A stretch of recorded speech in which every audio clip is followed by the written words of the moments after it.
أي بني اسمع وصايا جمعت حكما خصت بها خير الملل اطلب العلم ولا تكسل فما أبعد الخير على أهل الكسل واحتفل للفقه في الدين ولا تشتغل عنه بمال وخول واهجر النوم وحصله فمن يعرف المطلوب يحقر ما بذل لا تقل قد ذهبت أربابه كل من سار على الدرب وصل في ازدياد العلم رغام العدا وجمال العلم إصلاح العمل جمل المنطق بالنحو فمن يحرم الإعراب بالنطق اختبل انظم الشعر ولازم مذهبي في اضطراح الرفد لا تبغي النحل. الحمد لله رب العالمين والصلاة والسلام على أشرف الأنبياء والمرسلين محمد بن عبد الله صلوات الله وسلامه عليه. سبحانك لا علم لنا إلا ما علمتنا إنك أنت العليم الحكيم. اللهم ارزقنا الإخلاص في القول والعمل، اللهم ارزقنا الإخلاص في القول والعمل، اللهم ارزقنا الإخلاص في القول والعمل. اللهم اغفر لنا ولمشايخنا ولكل من أعاننا في طلب العلم ووالدينا ووالديهم والحاضرين والمسلمين جميعا. أما بعد، آج ہم نے انشاءاللہ تعالی یہ 3 عناصر پڑھنے ہیں. اہمیت القواعد الفقہیہ، یہ قواعد الفقہیہ جو ہم پڑھتے ہیں اس کا فائدہ کیا ہے، پڑھ کے ہمیں کیا ملے گا، اس کا فائدہ اور اس کی اہمیت کیا ہے. اور دوسرے نمبر پہ العلوم المندرجۃ تحت علم اصول الفقہ. آپ کو پتہ ہے کہ یہ القواعد الفقہیہ یہ علم من علوم اصول الفقہ. اچھا، مطلب یہ ہے کہ اصول الفقہ کے تحت کئی اور علوم بھی ہیں. وہ کون کون سے علوم ہیں جو اصول الفقہ کے تحت مندرج ہیں؟ اچھا، اسی طرح الاصطلاحات ذات العلاقہ یا ذات العلاقہ بالقواعد الفقہیہ، وہ اصطلاحات جس کا قواعد الفقہیہ کے ساتھ نوعا ما کوئی تعلق ہو، وہ اصطلاحات آج پڑھیں گے انشاءاللہ. ہاں، فائدہ ثمرہ ایک ہی ہے. اچھا، سب سے پہلی بات یہاں پہ کیا ہے؟ اہمیت القواعد الفقہیہ. آپ کے پاس صفحہ نمبر 6 میں آپ دیکھیں، یہاں تفصیل کے ساتھ موجود ہیں. سب سے پہلے نمبر پہ کیا کہا ہے؟ تکوین الملکۃ الفقہیہ لدى الباحث. تکوین الملکۃ الفقہیہ لدى الباحث. جب انسان پڑھتا ہو تو انسان کے پاس ملکہ فقہیہ بنتا ہے.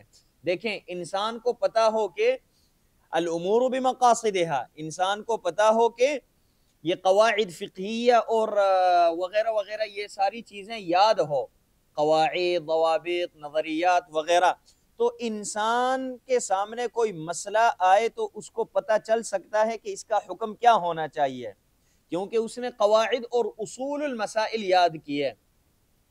یہ بات سمجھ آئی؟ دوسرا فائدہ اس کا ضبط الفقہ. یہاں پہ آپ کے پاس کیا لکھا ہوا ہے؟ تساعد فی جمع الفروع والجزئیات المتناثرہ، یعنی ضبط الفقہ، فقہ کو جمع کرنا. دیکھیں، فقہی مسائل بہت زیادہ ہیں. اگر کوئی انسان جمع کرنے لگ جائے تو ہزاروں مسائل ہیں، لیکن یہ ہزاروں مسائل جو ہیں کچھ قواعد میں جمع ہو سکتے ہیں. مثال کے طور پہ ہم کہتے ہیں کہ لا ضرر ولا ضرار، یا الضرر یزال، قاعدہ ہے الضرر یزال. اچھا، الضرر یزال. حج کرنے کے لیے انسان گیا ہے حدود حرم میں، حالت احرام میں، اس پہ کسی اونٹ نے حملہ کیا، کوئی اونٹ ہے صحرا میں، اس پہ حملہ کر رہا ہے. اب یہ انسان اس کو قتل کرے یا نہ کرے، حرم میں حالت احرام میں شکار کرنا جائز نہیں ہے، لہذا اب یہ کرے یا نہ کرے. اسی طرح انسان، آپ نے احرام کی حالت میں ناخن نہیں کاٹنے، لیکن ناخن جو ہے وہ خود کٹ گیا، تھوڑا سا رہ گیا، آپ کو تکلیف دے رہا ہے، اب اس کو کاٹنا ہے یا چھوڑ دینا ہے؟ ہاں، کئی اور مسائل بھی ہیں، لیکن ہم الضرر یزال قاعدہ کو لاگو کر کے اس کا جواب دے سکتے ہیں کہ ناخن کاٹے اور کوئی مسئلہ اس پہ نہیں ہے، الضرر یزال، اس اونٹ کو قتل کرے کوئی مسئلہ نہیں ہے، کیوں؟ الضرر یزال۔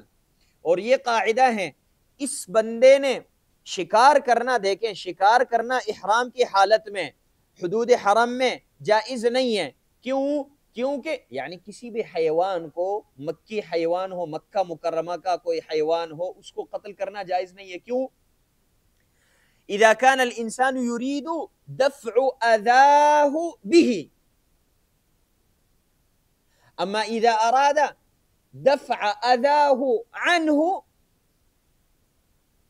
فهو جائز۔ دیکھیں انسان کبھی کبھی قتل کرتا ہے، یہ انسان مثال کے طور پہ کوئی صحرا میں اونٹ آیا اور اس پہ حملہ کر رہا ہے، انسان اس کو قتل کیوں کر رہا ہے؟ لِدَفْعِ أَذَاهُ عَنْهُ، کیونکہ اس حیوان سے مجھے تکلیف ہو رہی ہے تو لہذا میں اس کو قتل کرتا ہوں، یہ جائز ہے۔ اما قتل الحیوان لِأَجْلِ أَذَاهُ بِهِ، اس کے ذریعے اپنی تکلیف کو ہٹانا، تکلیف کیا ہے؟ بھوک لگی ہے، اس کے ذریعے یعنی اس کو قتل کر کے اس کا گوشت کھا کے اپنی تکلیف کو ہٹانا، تو یہ کیا ہے؟ جائز نہیں ہے، لہذا الضرر یزال، جائز ہے، یعنی کر لے تو اس کے بعد پھر فدیہ بھی دینا ہے، دم اس پہ لازم ہے، لیکن پہلی صورت میں دم لازم نہیں ہے، وغیرہ وغیرہ۔ اسی طرح الامور بمقاصدها، الامور بمقاصدها، طہارت میں نیت شرط ہے یا نہیں ہے؟ انسان غسل کرے، گرمی لگی ہے، اس کو غسل کرنا چاہتا ہے، غسل جنابت کریں لیکن اپنے جسم کو ٹھنڈا کرنے کے لیے، نیت یہ ہے، اس کا کیا حکم ہے؟ کیا اس کا وضو ہو گیا؟ جنابت اس سے رفع ہو گیا؟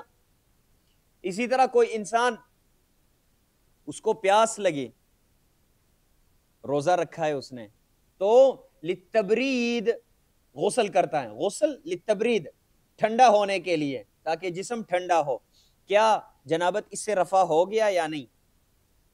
وضو اس کا ہو گیا یا نہیں؟ ہاں، اب الامور بمقاصدها سے ہم یہ فیصلہ کر سکتے ہیں کہ نہیں، اس کا جنابت رفع نہیں ہوا، کیونکہ اس نے ارادہ جنابت رفع کرنے کا کیا ہی نہیں ہے، تو کیسے مل جائے؟ یہ بات سمجھ آئی؟ اگلا فائدہ، تساعد فی ادراک مقاصد الشریعہ واسرارها، آگے آپ مختصر اس کو کر سکتے ہیں، معرفت علل الاحکام، معرفت علل الاحکام، احکام کے علل کا انسان کو پتہ چل جاتا ہے، انسان کو معرفت حاصل ہوتی ہے احکام کے علل کا۔ اب دیکھیں الضرر یزال، یہ قاعدہ جو ہے پانچواں قاعدہ قواعد خمس الکبریٰ میں سے، الضرر یزال۔ اب یہاں پہ کوئی انسان کسی کو کوئی بھی تکلیف دے تو ہم کہتے ہیں کہ یہ جائز نہیں ہے، کیونکہ الضرر یزال، سمجھ آئی؟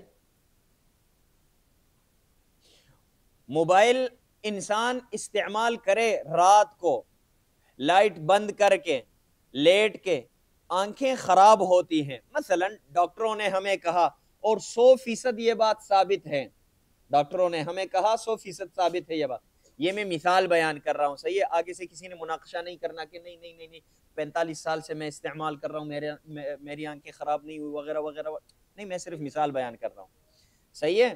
اور کہا جاتا ہے لیس من نبل الرجال الاعتراض علی المثال، لیس من نبل الرجال الاعتراض علی المثال، اور ہم ویسے بھی جمہور کے طریقے پہ ہیں جو مثال ذکر کرتے ہیں لتوضیح المسئلہ، صحیح ہے؟ ہم احناف کے طریقے پہ نہیں ہیں اس مسئلے میں، صحیح ہے؟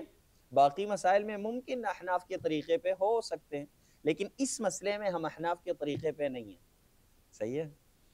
اچھا، لیکن ایک قاعدے کے کئی امثلہ ذکر کرنے میں ہم احناف کے طریقے پہ ہیں. کیوں؟ کیونکہ احناف کا طریقہ جو ہے وہ ابسط ہیں، تو بسط میں ہم احناف کا طریقہ اختیار کرتے ہیں، لیکن قاعدہ ذکر کرنے میں جمہور کا طریقہ. اچھا کیا کہہ رہا تھا میں؟ ہاں، تو اب ہم کہتے ہیں کہ رات کو عشاء کے بعد موبائل استعمال کرنا حرام ہے. کیوں؟ الضرر یزال. مثال کے طور پہ ہمیں ڈاکٹروں نے کہا کہ یا جو لوگ یہ پیپسی بناتے ہیں فیکٹری والوں نے کہا کہ اس میں یہ نقصان دہ مواد مکس کرتے ہیں، ہم اس میں یہ چیزیں ڈالی جاتی ہیں جو حرام ہیں مثلا، تو ہم کہتے ہیں الضرر یزال، یہ پیپسی پینا حرام ہے. سمجھ آئی؟ وغیرہ وغیرہ، یعنی تطبیقات اور بھی آپ کر سکتے ہیں. چوتھے نمبر پہ کیا کہا؟ تخریج الفروع الفقہیہ واستنباط الحلول الشرعیہ الاسلامیہ للحوادث والنوازل. آپ اس کو مختصر کر سکتے ہیں معرفت احکام النوازل. معرفت احکام النوازل، کوئی نیا مسئلہ پیش آئے اس کا حکم کیا ہے، وہ آپ اس پہ اس علم کی وجہ سے تخریج کر سکتے ہیں اس کا، جس طرح ہم نے پیپسی اور ان چیزوں کی مثالیں بیان کی. اچھا آگے پھر کیا کہتے ہیں؟ ہاں، معرفت احکام النوازل، نوازل نیا مسئلہ پیش آئے جو صحابہ کے زمانے میں نہیں تھا، اس کا حکم کیا ہے، اس کو آپ پہچان سکتے ہیں. اور یہاں پہ چھٹے نمبر پہ کیا کہا؟ تمکین غیر المختصین فی الشریعۃ من معرفت الفقہ وقواعدہ. اس کو آپ مختصر کر سکتے ہیں تسہیل الفقہ لغیر الفقیہ. تسہیل الفقہ لغیر الفقیہ، علم الفقہ حاصل کرنا بڑا مشکل کام ہے. میرے اور آپ کی طرح جو غیر فقیہ لوگ ہیں، فقیہ نہیں ہیں، یہ کیا کریں؟ قواعد فقہیہ یاد کریں تو کافی ان کو فائدہ ہوگا. اور ساتواں فائدہ الحصول علی الاجر الاخروی. یہ شرعی علم ہے یا نہیں ہے؟ ہاں، شرعی علم ہے. لہذا من یرید اللہ بہ خیرا یفقہہ فی الدین. اچھا، استثناءات کو پہچاننا، استثناءات القاعدہ. اچھا آگے پھر العلوم المندرجۃ تحت علم اصول الفقہ. اصول الفقہ یہ جو علم ہے اس کے نیچے کئی علوم مندرج ہیں. سب سے پہلے نمبر پہ ہم نے کہا علم اصول الفقہ. اصول الفقہ میں ہم دیکھیں جب اصول الفقہ کہا جائے تو وہ ان 6 علوم کو شامل ہوتا ہے. صحیح ہے؟ اصول الفقہ کہہ کے ہم 6 علوم مراد لیتے ہیں. اچھا، اصول الفقہ کے تحت جو ہے سب سے پہلے نمبر پہ اصول الفقہ آتا ہے. اصول الفقہ کے تحت اصول الفقہ، ہاں جی، اصول الفقہ کے تحت اصول الفقہ. پھر اس کے بعد جو ہے دوسرے نمبر پہ القواعد الاصولیہ، القواعد الفقہیہ، المقاصد الشرعیہ یا مقاصد الشارع، المقاصد الشرعیہ یا مقاصد الشریعہ. تینوں طرح آپ پڑھ سکتے ہیں، المقاصد الشرعیہ، مقاصد الشریعہ اور مقاصد الشارع. اچھا، اور 5ویں نمبر پہ الاشباہ والنظائر، اور 6 نمبر پہ الفروق الفقہیہ. اصول الفقہ میں ہم اصول پڑھتے ہیں، فقہ کے جو استنباط اور استدلال کے طریقے ہیں وہ پڑھتے ہیں مختصراً. اچھا، القواعد الاصولیہ میں ہم وہ قواعد پڑھتے ہیں جن کے ذریعے قرآن اور حدیث سے ہم استنباط اور استدلال کر سکیں. اس میں ہم استنباط کا طریقہ سیکھتے ہیں. استنباط کرتے کیسے ہیں؟ ان قواعد کو استعمال کر کے استنباط کرتے ہیں ہم. یہ بات سمجھ شریف میں آئی یا نہیں؟ اچھا، قواعد اصولیہ میں ہم کیا کرتے ہیں؟ قواعد فقہیہ میں فقہی قواعد، یعنی ایسے قواعد جن کو یاد کر کے ہم علم الفقہ کو جمع کر سکتے ہیں، جس کی تعریف ہم نے کل پڑھی تھی. تعریف ہم نے کیا کی؟ حکم کلی فقہی ینتظم علی جمیع جزئياته ينطبق على جميع جزئيات فقهية من ابواب متفرقة. اچھا چوتھے نمبر پہ المقاصد الشرعیہ یا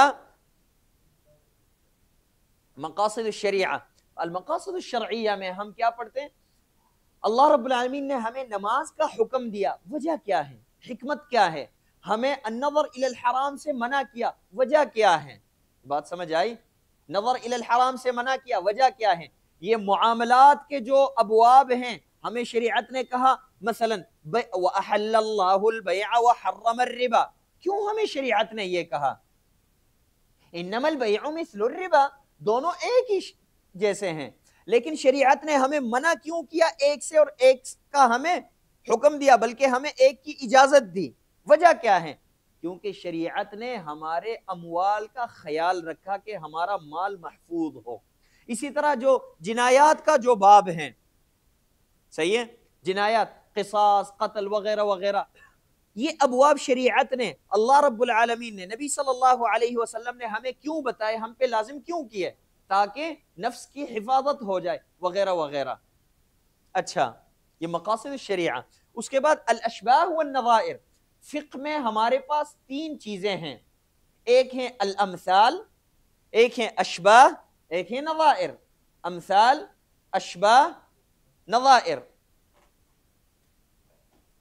الامثال المسائل التي يشبه بعضها بعضا من كل وجه. الامثال المسائل التي يشبه بعضها بعضا من كل وجه. ہم کہتے ہیں کہ دیکھیں کفار نے کیا کہا، انما البيع مثل الربا، انما البيع مثل الربا. انہوں نے کہا بیع جو ہے یہ ربا کا مثل ہے، یہ دونوں امثال ہیں. اللہ رب العالمین نے فرمایا کہ نہیں یہ دونوں امثال نہیں ہے، یہ دونوں نظائر ہیں. امثال نہیں ہے، یہ نظائر ہیں. اللہ رب العالمین نے کیا فرمایا؟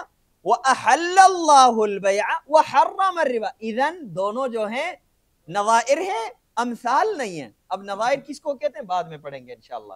یہ بات سمجھ آئی؟ تو امثال کا کیا مطلب ہے؟ دو چیزیں حکم میں، صورت میں ایک جیسے ہو، من کل وجہ ایک جیسے ہو، یہ کہو، یا یہ کہو کہ صورتن اور حکمن ایک ہو. سمجھ آئی؟ اچھا اس کے بعد ہمارے پاس دوسرے نمبر پہ الاشباہ. اشباہ کیا ہے؟ المسائل التي يشبه بعضها بعضا وبينها فروق صورية مع اتحاد الحكم، وبينها فروق صورية مع اتحاد الحكم. الأشباه المسائل التي يشبه بعضها بعضا مع فروق وبينها فروق صورية مع اتحاد الحكم. دیکھیں ادھر مثال کے طور پہ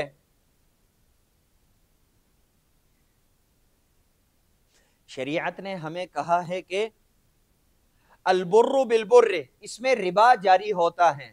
بر بالبر، یدن بیدن دینا ہے اور برابر دینا ہے، اس میں کمی بیشی نہیں کرنی. اگر ہو جائے تو پھر کیا ہے؟ ربا ہے. اچھا اگر کوئی انسان چاول دینا چاہتا ہے، چاول بیچنا چاہتا ہے، ایک بوری چاول کے مقابل میں ایک بوری چاول خریدنا چاہتا ہے، اس کا کیا حکم ہے؟ تو اب یہ دونوں جو ہیں ہاں صورت میں مختلف ہیں لیکن حکم میں دونوں ایک ہی ہیں. یہ چاول ہیں اور یہ گندم ہیں. صورت میں دونوں مختلف ہیں، دونوں مسائل، صحیح ہے، لیکن حکم میں دونوں مسائل ایک ہیں. تو اس کو کیا کہتے ہیں شریعت اسلامی میں؟ الاشباہ. امثال اور اشباہ کے درمیان فرق سب کو واضح ہوا. دیکھیں سب سے پہلے اس کلمے کو استعمال کرنے والے عمر بن الخطاب رضی اللہ عنہ ہیں. ابو موسیٰ الاشعری رضی اللہ عنہ کو جب عمر بن الخطاب رضی اللہ عنہ نے خط بھیجا تو کیا کہا؟ اعرف ثم اعرف الامثال والاشباہ وقس الامور على نظائرها. صحیح ہے؟ ثم اعرف الامثال والاشباہ وقس الامور عند ذلك. سمجھ آئی؟ تو لہذا اشباہ اور امثال میں یہ فرق ہیں. اچھا آگے پھر تیسرے نمبر پہ ہمارے پاس نظائر ہیں. نظائر المسائل التي فيها شبه صوري، المسائل التي فيها شبه صوري لكن بينها فرقا مؤثرا يقتضي اختلاف الحكم. سمجھ آئی؟ ہمارے پاس ہم نے کہا کیا ہے؟ الامثال،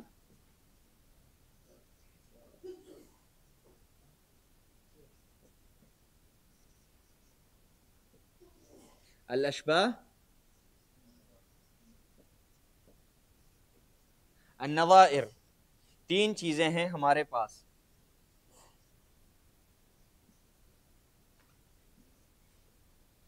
اچھا ہم نے کیا کہا؟ المسائل التي فيها شبه صوری، صورت میں دونوں ایک جیسے ہیں لیکن بینہا فرقا مؤثرا، فرق غیر مؤثر جو ہے وہ معتبر نہیں ہے. جس طرح چاول اور گندم کے مابین فرق ہے لیکن یہ فرق مؤثر نہیں ہے. نظائر میں کیا ہوتا ہے؟ فرق مؤثر بھی ہوتا ہے. یقتضی اختلاف الحکم. مثال کے طور پہ اللہ رب العالمین فرماتے ہیں کہ کفار کیا کہتے ہیں؟ انما البیع مثل الربا، بیع اور ربا دونوں مثل ہیں. اللہ رب العالمین فرماتے ہیں کہ نہیں، یہ صورتاً ایک جیسے ہیں معناً مختلف ہیں. لہذا صورتاً ایک جیسے ہو معناً مختلف ہو تو یہ کیا ہے؟ نظائر ہیں. تو لہذا اللہ رب العالمین نے فرمایا وَأَحَلَّ اللَّهُ الْبَيْعَ وَحَرَّمَ الرِّبَا. نبی صلی اللہ علیہ وسلم سے صحابہ نے پوچھا دو مسائل کے بارے میں، دونوں صورتاً ایک جیسے ہیں، تو ان کو لگا یہ کہ معناً بھی ایک جیسے ہوں گے، حکماً بھی ایک جیسے ہوں گے. ہونا بھی یہ چاہیے. اصل یہ ہے کہ صورتاً ایک جیسے ہو تو حکماً بھی ایک جیسے ہوتے ہیں. تو صحابہ نے پوچھا اللہ کے نبی صلی اللہ علیہ وسلم مرابض الغنم میں ہم نماز پڑھ سکتے ہیں؟ نبی صلی اللہ علیہ وسلم نے فرمایا ہاں جی آپ نماز پڑھ سکتے ہیں. اچھا اس کے طرح ایک اور مسئلہ ہے معاطن الابل مبارک الابل، دونوں کا حکم صورت ایک ہے، حکم ایک ہونا چاہیے. کیا اللہ کے نبی ہم پڑھ سکتے ہیں؟ نبی صلی اللہ علیہ وسلم نے فرمایا نہیں. تو لہذا اب یہ دونوں یہاں پہ کیا ہے؟ صورتاً ایک ہیں معناً مختلف ہیں. لہذا ہم اس کو کیا کہیں گے؟ یہ نظائر ہیں. اب میرے خیال میں امثال، اشباہ اور نظائر میں کوئی اشکال باقی نہیں رہا ہے. اشکال کوئی؟ اب آگے جائیں.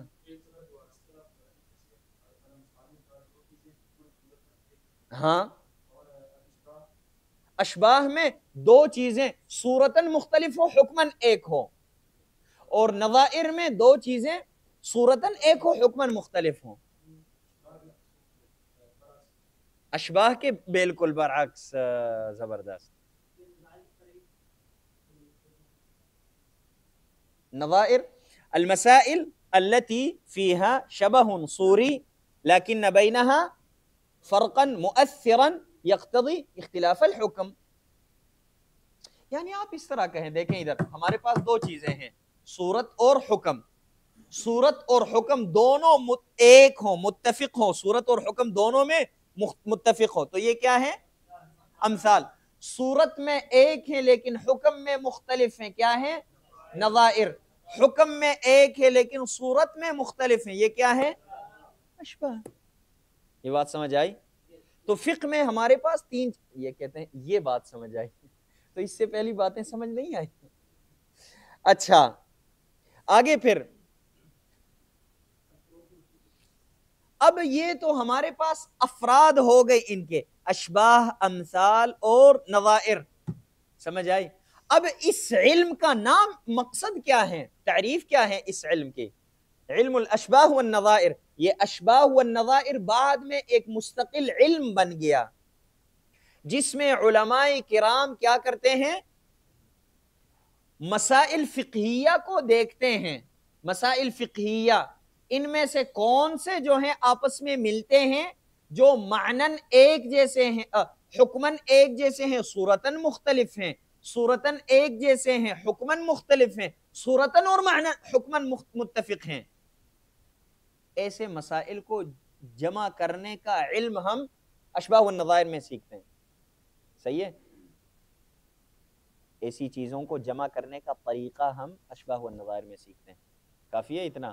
اچھا، یا آپ اشباہ والنظائر کی تعریف یہ بھی لکھ سکتے ہیں، الفروع الفقہیہ التي يشبه بعضها بعضا سواء اتفقت في الحكم او اختلفت لامور خفیہ ادرکها الفقیہ بدقة انظاره، یا ادرکها الفقهاء بدقة انظارهم. یا آپ یہ لکھ سکتے ہیں المسائل التي يشبه بعضها بعضا من ناحية التصوير وحكمهما واحد. یہ پہلی تعریف جو ہے وہ لکھیں اگر لکھنا چاہتے ہیں، الفروق الفقہیہ التي يشبه بعضها بعضا، الفروق الفقہیہ التي يشبه بعضها بعضا سواء اتفقت، سواء یا سواء، اچھا، اتفقت في الحكم او اختلفت لامور خفیہ، اختلفت لامور خفیہ ادرکها الفقهاء بدقة انظارهم. ہاں جی، ادرکها الفقهاء بدقة انظارهم، آگے اور کچھ نہیں. اچھا، اب ہمارے پاس ایک اور علم ہے باقی، الفروق الفقہیہ.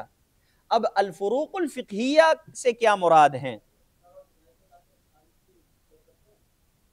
ہاں جی کرتے ہیں، ہاں جی، ہاں نام شامل نہیں کیا کیونکہ وہ یعنی اس میں کسی کا کوئی اختلاف نہیں ہے.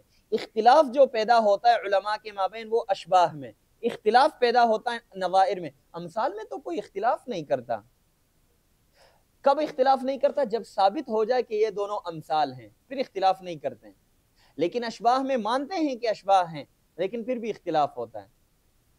بات سمجھ آئی؟ ہاں جی، اس میں اختلاف ہیں. اہل الظاہر کہتے ہیں کہ چاول میں کوئی ربا جاری نہیں ہوتا.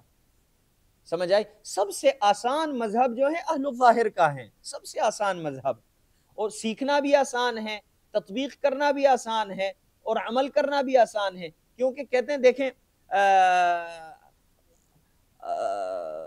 اہل الظاہر کہتے ہیں کہ عروض التجارہ میں زکوٰۃ نہیں ہے، عروض التجارہ میں کوئی زکوٰۃ نہیں ہے.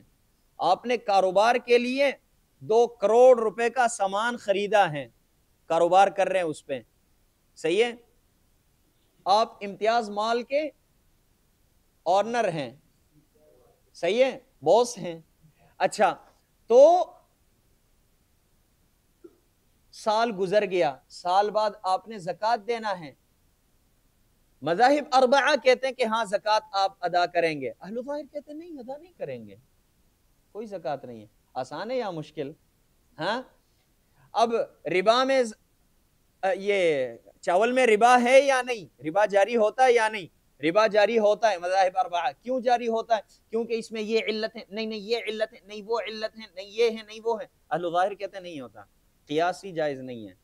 قیاس نہیں ہے تو علت کو تلاش نہیں کرنا، علت کو تلاش نہیں کرنا تو پھر گھر میں آرام سے بیٹھ جاؤ.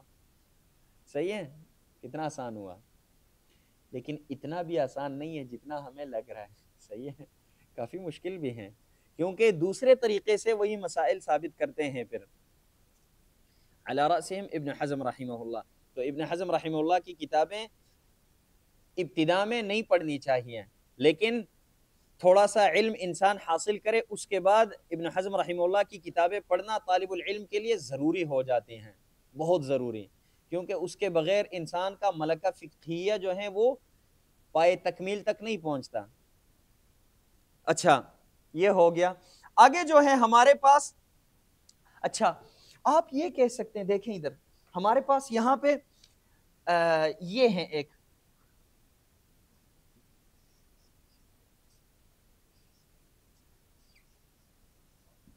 اصول الفقہ. ہمارے پاس 3 ہیں اصول الفقہ. ایک یہ ہیں اصول الفقہ، ایک یہ ہیں اصول الفقہ، ایک یہ ہیں اصول الفقہ. ان تینوں میں فرق کیا ہے؟ تینوں میں کیا فرق ہے؟ اصول الفقہ ہے، اصول الفقہ تینوں میں کوئی فرق ہے؟ ہاں تھوڑا سا فرق ہے تینوں میں. دیکھیں یہ اصول الفقہ ہے، ہاں یندرج تحتہ اشیاء کثیرہ. اچھا اشیاء کثیرہ اس کے اندر، علوم کثیرہ اس کے نیچے مندرج ہیں. یہ اصول الفقہ ہیں، مندرج تحت اصول الفقہ، اصول الفقہ تحت اصول الفقہ. یہ بات سمجھ آئی؟ لیکن یہ جو ہے اصول الفقہ، اس کا اطلاق اس پہ بھی ہوتا ہے، اس کا اطلاق اس پہ بھی ہوتا ہے. تو یہ نہ کسی کے ماتحت ہے، نہ اس کے تحت کوئی چیز ہے. سمجھ آئی؟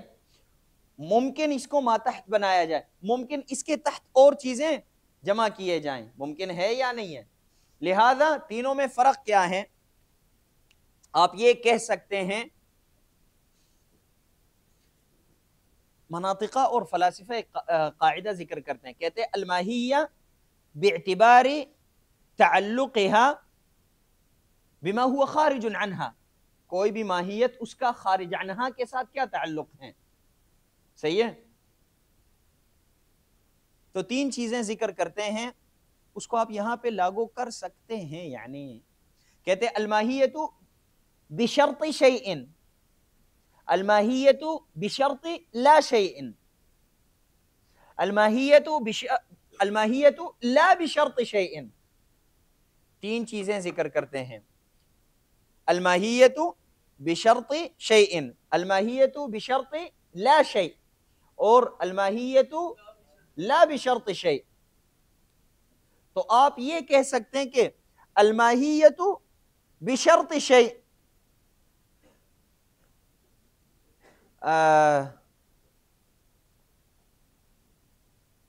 آپ یہ کہہ سکتے ہیں کہ یہ پہلا اصول الفقہ جو ہے یہ بشرط شیء ہے، یعنی بشرط ان تکون تحتہ علوم کثیرہ.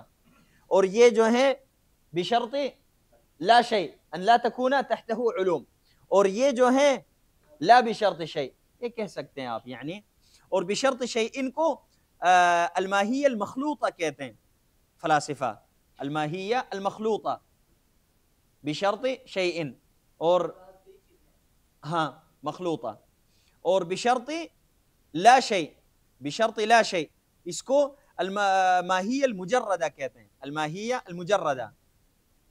اور جس کے تحت اور الماہیہ لا بشرط شیء اس کو الماہیہ المطلقہ کہتے ہیں.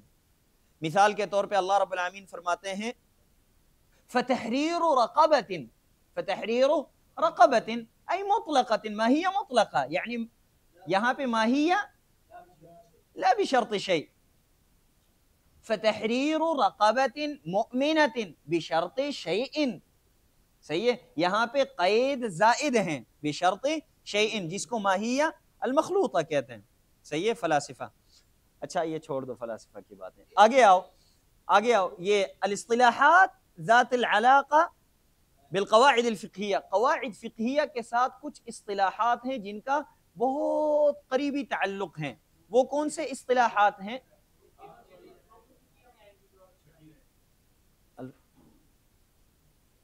الفروق الفقہیہ رہ گیا. تو اللہ کے بندو فروق الفقہیہ کے بعد یہ باتیں کرنی تھی، یہ اصول الفقہ اور یہ سب کچھ. صحیح ہے، یہ بعد میں کرنی تھی. تو فروق الفقہیہ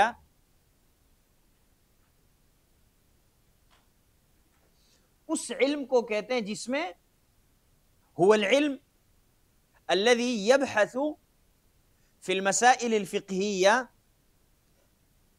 المتشابهة صورة ومعنى المتباينة علة وحكما. هو العلم الذي يبحث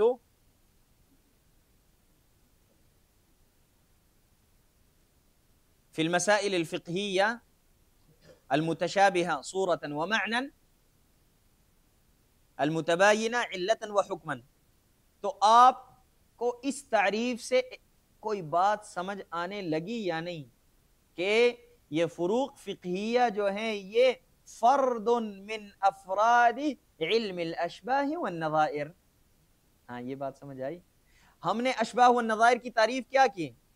الفروق الفقہیہ التي يشبه بعضها بعضا سواء اتفقت في الحكم أو اختلفت لأمور فقهية أدركها الفقهاء بدقة أنظارهم، لأمور خفية، فقهية نہیں خفیہ، أدركها الفقهاء بدقة أنظارهم. تو ہم نے کہا وہاں پہ الفروق الفقہیہ، تو لہذا الفروق الفقہیہ یہ جو ہیں علم من علوم الاشباہ والنظائر، آپ ایسے کہہ سکتے ہیں. سمجھ آئی؟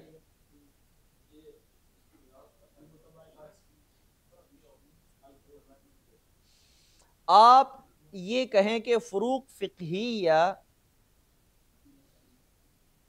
اس میں جو ہیں فروق فقہیہ، بعض علماء کہتے ہیں اشباہ والنظائر اور فروق فقہیہ ایک ہی ہیں، بعض کہتے ہیں ایک ہی ہیں، بعض کہتے ہیں ان میں تھوڑا سا فرق ہے، وہ عام ہے یہ خاص ہیں.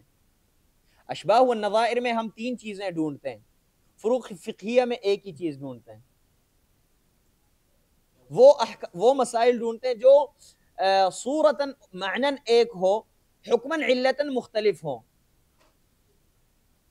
علتاً و حکماً مختلف ہو، علت اس میں مختلف ہو، لہذا بالتالی حکم بھی مختلف ہوگا. یہ بات سمجھ آئی؟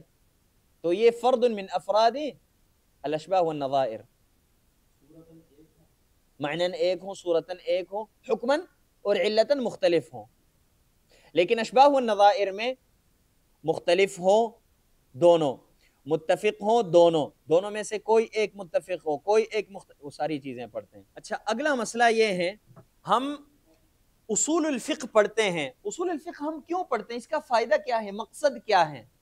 کوئی انسان کہتا نا مجھے مختصراً سمجھا اصول الفقہ ہے کیا اور اس کا پڑھنے کا فائدہ کیا ہے. کئی طلبہ آپ میں سے ہوں گے ماشاءاللہ تبارک اللہ ابھی تک جن کو یہ پتہ نہیں چلا کہ اصول الفقہ ہے کیا. بلا بخاری کلاس سے فارغ ہوتے ہیں ان کو یہ نہیں پتا ہوتا اصول الفقہ ہے کیا. ان سے پوچھو آپ نے اصول الفقہ میں کیا پڑھا ہے، کون سی کتاب پڑھی، کہتے ہیں ہم نے ہدایہ پڑھی ہے اصول الفقہ میں. صحیح ہے.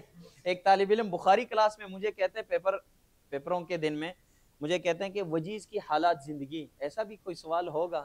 وجیز کتاب کا نام ہے، الوجیز فی اصول الفقہ لعبد الکریم الزیدان، کہتے ہیں وجیز کی حالات زندگی. کچھ ایسے مخلوقات بھی ہیں اللہ رب العالمین کے جو مدارس میں تشریف فرما ہوتے ہیں. صحیح ہے، آپ لوگوں کے ساتھ. اچھا، اصول الفقہ کو آپ سمجھنا چاہتے ہو تو دیکھیں ادھر ہمارے پاس تین چیزیں ہیں. ایک ہیں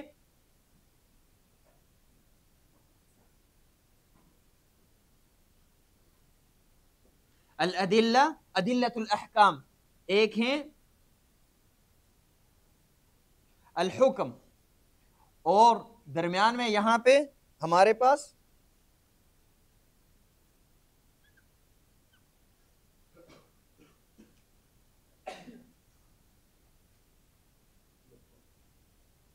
الواسطہ بینہما، ہمارے پاس یہاں پہ تین چیزیں ہیں.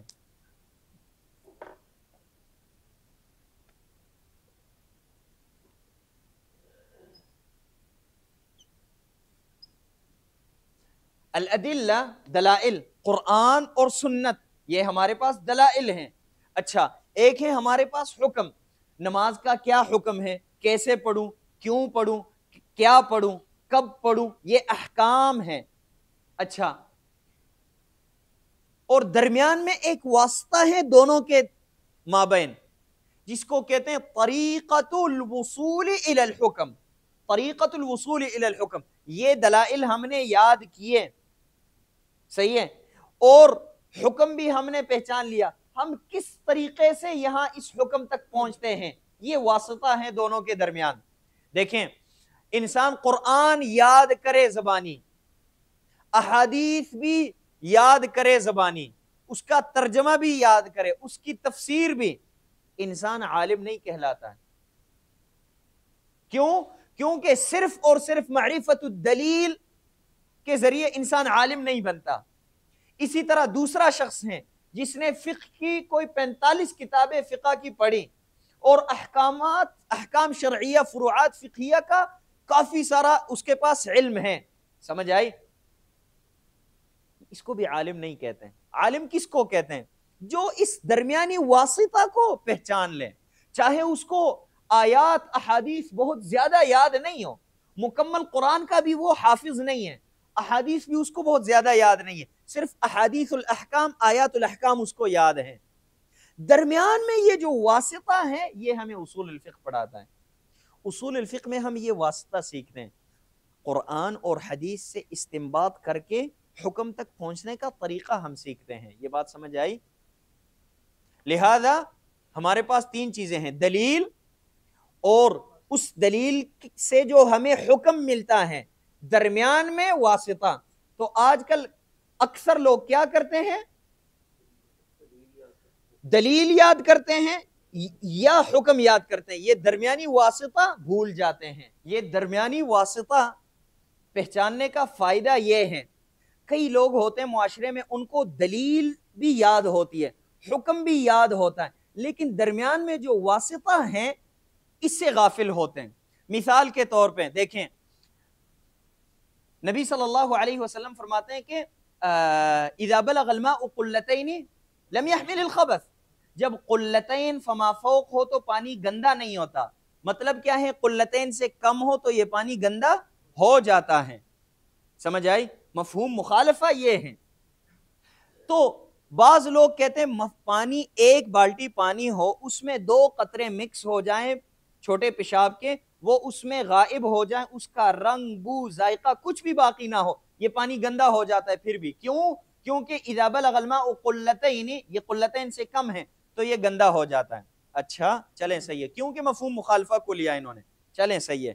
اسی طرح ایک اور مسئلہ ہے، نبی صلی اللہ علیہ وسلم فرماتے ہیں کہ وَجُعِلَتْ تُرْبَتُهَا لَنَا طَهُورًا، وَجُعِلَتْ تُرْبَتُهَا لَنَا طَهُورًا، زمین کی جو مٹی ہے ہمارے لیے اس کو طہور بنایا گیا، تو لہذا صرف مٹی سے پھر تیمم کریں گے، باقی ریت وغیرہ وغیرہ زمین کے باقی اجزاء سے نہیں کریں گے۔ کہتے ہیں نہیں، زمین کے تمام اجزاء سے کریں گے۔ کیوں؟ کہتے ہیں یہاں پہ کوئی دوسری دلیل ہے۔ نبی صلی اللہ علیہ وسلم فرماتے ہیں کہ وَجُعِلَتْ لَنَا الْأَرْضُ كُلُّهَا مَسْجِدًا وَطَهُورًا، یہاں پہ یہ عام ہے تو یہ سب زمین کو شامل ہیں۔ اچھا یہاں مفہوم مخالفہ کو چھوڑ رہے ہو، وہاں پہ جو ہیں مفہوم مخالفہ کو لے رہے ہو، اور وہاں پہ بھی ایک دلیل موجود ہے، نبی صلی اللہ علیہ وسلم فرماتے ہیں الماء طہور لا ينجسه شيء، تو وہاں آپ عموم کو کیوں نہیں لے رہے ہو؟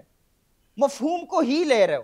یہاں پہ عموم کو لے رہے ہیں، مفہوم کو نہیں لے رہا، کیونکہ ان کے پاس دلیل ہیں، حکم بھی ہیں، صحیح ہے۔ اپنے استاد سے سنا کہ پانی قلتین سے کم ہو تو گندا ہوتا ہے، کیونکہ اس کی دلیل کیا ہے؟ اذا بلغ الماء قلتین لم يحمل الخبث۔ اچھا اسی طرح اپنے استاجی سے سنا کہ زمین کے کسی بھی جز سے تیمم کر سکتے ہیں، دلیل کیا ہے؟ وَجُعِلَتْ لَنَا الْأَرْضُ كُلُّهَا مَسْجِدًا وَطَهُورًا۔ اچھا اب یہ نہیں پوچھا اپنے استاجی سے کہ شیخ صاحب آپ اس نتیجے تک کس قاعدے کے تحت پہنچے، کیسے پہنچے؟ وَإِلَّا دونوں کا نتیجے تک پہنچنا مختلف ہیں۔ سمجھ آئی؟ اگر آپ نے اصول الفقہ ہمیں یہ سمجھاتا، یہ پڑھاتا کہ آپ نے یہاں پہ مفہوم کو لیا تو یہاں پہ بھی مفہوم کو لینا ہوگا، آپ نے یہاں منطوق کو لیا یہاں منطوق کو لینا ہوگا، یہاں آپ نے عام کو لیا یہاں پہ بھی، ہر جگہ پہ آپ نے یہی کرنا۔ تو خلط ہمارے فتوے میں کیوں واقع ہوتا ہے؟ کیونکہ ہمیں دلیل کا پتہ ہوتا ہے، حکم کا بھی پتہ ہوتا ہے، جزئیات کا، دلیل اور جزوی حکم کا، جزوی حکم اور اس کی دلیل کا ہمیں پتہ ہوتا ہے، لیکن درمیان میں کیسے ہم اس حکم تک پہنچے اس کا ہمیں پتہ نہیں ہوتا، اور یہی سب سے مشکل کام ہے، اور یہی سب سے انفع کام ہے، اور یہی مفید کام ہے، اور یہی وہ کام ہے جو نبی صلی اللہ علیہ وسلم اپنے صحابہ کرام کو سکھایا کرتے تھے۔ یہ بات سمجھ شریف میں آئی؟ لیکن یہ مشکل کام ہے تو ہم لوگوں نے چھوڑ دیا اس کو۔ یہ بات سمجھ آئی؟ اسی طرح کئی ساری مثالیں ہیں، کسی سے بھی پوچھو کہ بچی چھوٹی ہو، نابالغ ہو، باپ اس کی زبردستی شادی کروا سکتا ہے؟ کہتے ہیں نہیں، کہتے ہیں یا نہیں کروا سکتا ہے۔ کیوں؟ کیونکہ نبی صلی اللہ علیہ وسلم فرماتے ہیں کہ والبکر تستأمر البکر تستأمر وإذنها صماتها البکر تستأمر. اس قاعدے کے اس حدیث کے خلاف ہے یہ.